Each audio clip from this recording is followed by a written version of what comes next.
Chapter 7. I tried not to think about stupid Mr. Yao and Jason the rest of the day, but it was extremely difficult. How could they just change the terms on us like that? Now, whenever a customer returned the key, instead of getting $5, we were getting hardly anything. I counted the keys in my hand. There were 8 there. I knew I had checked in 12 people yesterday. The other keys must still be in the rooms. I hopped off the stool and went out back to investigate. I found 3 of the keys in the rooms. The customer just left them there and went on their way. But I could not find the key to room 9. I looked everywhere, but there was absolutely no key in the room, and the customer was long gone. Did they accidentally take the key? I walked over to the laundry room where my parents were washing the towels and sheets. It was this big room way in the back of the motel, which had an industrial washing machine and dryer that ran 24/7 and made this awful grinding noise like it was drying metal screws and not sheets. Over the noise, I could hear my parents talking. "Please, sir, we still really want the job," my mom mimicked my dad. "Why didn't you just kneel before him?" "Fine. You want to quit? Let's quit," my dad said. "Let's call him right now and quit." "You know we can't quit," my mom said. "Mia's starting school tomorrow." At the sound of my name, I thought about turning around and leaving. I hate hearing my parents argue. They hadn't really done it in China, but ever since we came to America, it was getting harder and harder to avoid. I cleared my throat. "Hey, Mom." "Hey, Dad." "Mia," my dad said, spinning around. He tried to look all happy, like he hadn't just been fighting. "We were just talking," he said. I wanted to say to them, "It's okay, you can argue sometimes, I get it." "Room 9 left, and he didn't leave the key," I told them. "What should I do?" "Wait, so there's no key?" "Well, there's the master key," I reminded them, "but I can't give that out." "All right, let me see what we can do," my mom said. My mom followed me out of the laundry room. When we got back to the front desk, we opened up all the cabinets. We eventually found a white box buried in the back of a drawer with the words "Official Spare Keys" in permanent marker. My mom took the box out and opened it. Sure enough, there were 30 official spare keys inside, one for each room. "Here's the one for room 9, I said, picking it up and clutching it in my hand. "Great," my mom said. I was about to hang the key on its little hook next to all the other keys when it occurred to me. We couldn't give this key out. This was our only spare key. What if someone took it? My mom sighed. We had no choice but to call Mr. Yao. As my mom explained the situation to him over the phone, I tried to squeeze in next to her to hear. "What's he saying?" I asked my mom, but my mom just shook her head. I went over to my room and picked up the extension just in time to hear Mr. Yao exclaim, "What kind of idiot doesn't charge a deposit on the key?" That would be me. For the record, I didn't charge a deposit on the keys because, well, who charges a deposit on keys? Deposits were for renting bikes and cars. Why would anyone want to steal a key? Mr. Yao told my mom we had to make a new key with the key machine underneath the front desk. My mom and I knelt down to look for it. We finally found it, way in the back. It wasn't actually much of a machine, more like an assortment of blank keys, needles, pens, and files, with a big metal thing to keep the key in place as you worked on it. "Leave it," my mom said. "After I finish cleaning all the rooms, I'll make the key. Until then, don't touch it. Okay? Do not try to make it." I nodded and waited until she went out the back. Any adult who says the words "don't touch" to a kid should know it's an open invitation to touch it. I accepted my mom's invitation and picked up one of the blank keys. Holding it to the spare room 9 key with all its little ridges and valleys, I wondered, were we supposed to file the ridges and valleys? Was that how this thing worked? I gently ran the file against the blank key. To my surprise, it made a little dent. I ran the file again. Another dent. Hey, this wasn't so bad. I didn't even need the metal thing to clamp the key down. I could just do it by holding the key. I filed and filed. With each new dent, I sang, "Look at me, I'm making a key." I was having so much fun that I forgot to look at where I was filing and accidentally filed my finger. Ow! I cried. I dropped the file and the key and held up my throbbing finger. The skin on my index finger had been rubbed raw, and it was bleeding. I ran to the bathroom to get a Band-Aid, but there weren't any. So I took some toilet paper and wrapped it around my finger. The toilet paper turned bright red in seconds. I grabbed more toilet paper and held it to the wound, even though it hurt like crazy.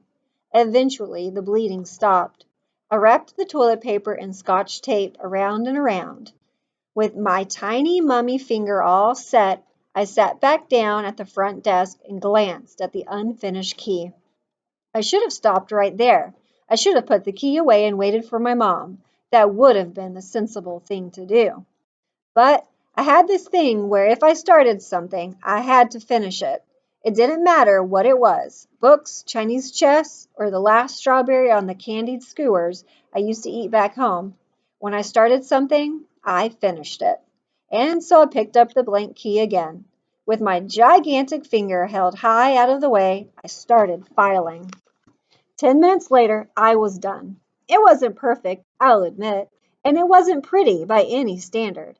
But when I held the spare to the blank, it had all the same ridges and valleys. As I stood back to admire my creation, a customer came in. "Got any rooms in the back?" he asked. I indeed did, and proudly handed him my new key. "What the hell?" the customer yelled, ringing the office a couple of minutes later. "The key you gave me doesn't work."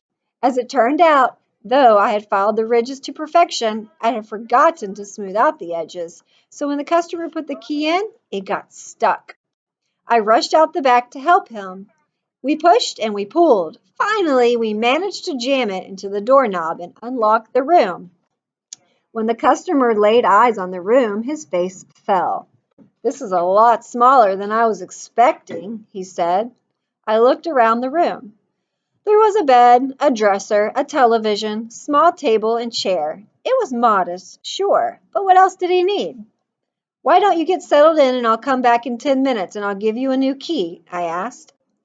Mr. Lewis looked like he still wasn't sure about the room and the whole stuck key thing, so I threw in, "And I'll bring you a free soda. How's that?" He perked up and said, "Okay." As I walked back to the front desk, I shook my head. Why was it that everything in America had to do with money? People wouldn't give you back your key unless you charged them a deposit. They'd hold a simple mistake over your head unless you gave them a free soda. At my old school in China, there was this kind elderly man who lived near the building. Every day he'd give me a popsicle on my way home in exchange for telling him what I learned in school that day. That was it. No money, no credit cards, just, "Hey, how was school?" I sighed. I missed Popsicle Grandpa. There was no one like that here. Here, everyone had a price, even kindness. No sooner had I gotten back to the front office than Mr. Lewis called me back to his room. Come back right now," he said into the phone. From the urgency in his voice, I thought it was a real emergency. Had the smoke alarm gone off? Did the television explode? I rushed back to room 9 and found Mr. Lewis standing in the bathroom, staring at the trash can. "Do you see that?" he asked, pointing to the small plastic trash can under the sink in the bathroom.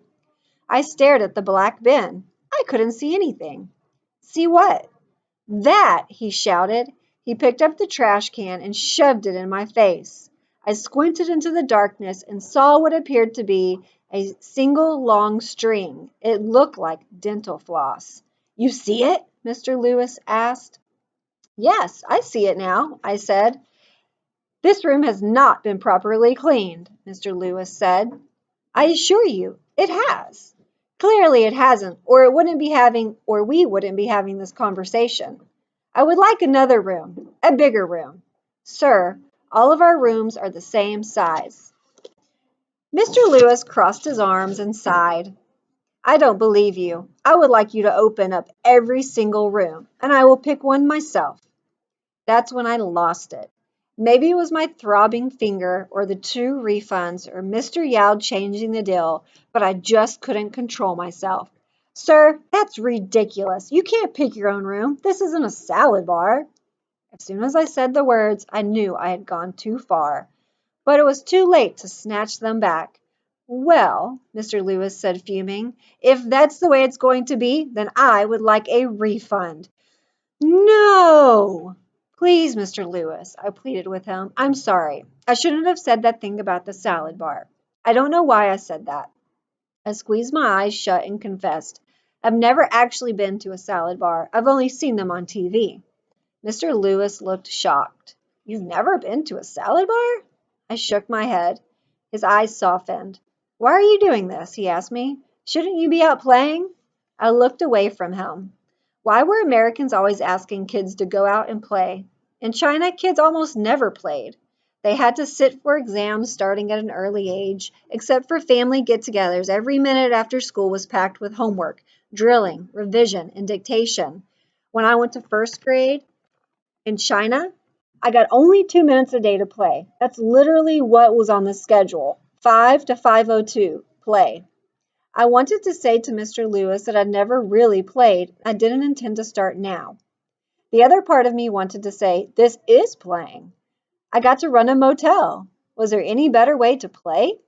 In the end, I simply said, I like my job very much.